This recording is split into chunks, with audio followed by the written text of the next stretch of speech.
Manchester City won the Club World Cup for the first time to end 2023, with 5 trophies after a 4-0 win over Fluminense in Jeddah on Friday.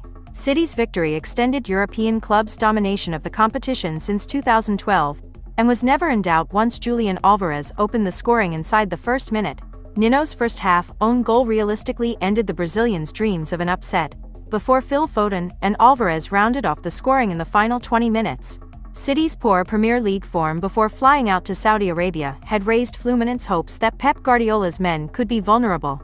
But the growing chasm between Europe's elite clubs and the rest of the world, thanks to huge financial imbalances in the global game, was instead exposed.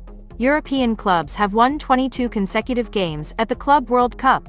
City labored for 45 minutes to break down Japan's Urawa Reds in the semi-final before cruising to a 3-0 win.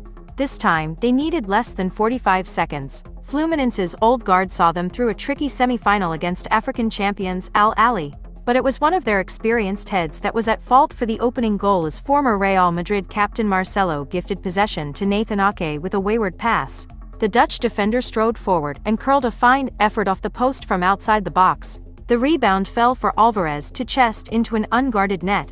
At just 23, Alvarez added to his remarkable haul of silverware that includes the World Cup and Copa America with Argentina at international level, the Copa Libertadores during his time at River Plate, plus Premier League, Champions League, FA Cup, and UEFA Super Cup medals during just over a year at City. Fluminense were then dealt the killer blow when captain Nino turned Foden's cross into his own net after Rodri's pass opened up the Brazilian defense. Ederson was called into action to maintain City's 2-goal lead before the break as the Brazilian international made a stunning save from John Arias' header.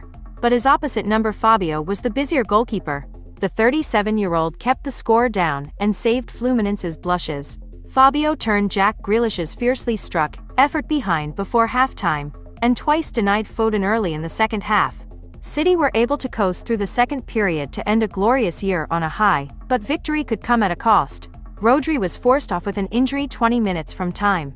City have lost all 3 Premier League games this season, when the influential Spanish midfielder has been absent, and they travel to inform Everton on December 27. However, that did not take the shine off a marquee 12 months that marks the high point in a trophy-laden 15 years since City's fortunes were transformed by a takeover from Abu Dhabi's Sheikh Mansour bin Zayed Al Nahyan. After clinching the treble of the club's first-ever Champions League, Premier League, and FA Cup last season, City also lifted the UEFA Super Cup for the first time in August. Guardiola also made history as the first coach to lift the Club World Cup on 4 occasions, and with 3 different clubs after previously winning the competition twice at Barcelona, and once in charge of Bayern Munich. Alvarez was the creator for City's third as Foden slid in to meet his driven cross, and the man deputizing for the injured Erling Haaland rounded off the scoring 2 minutes from time with his 10th goal of the season.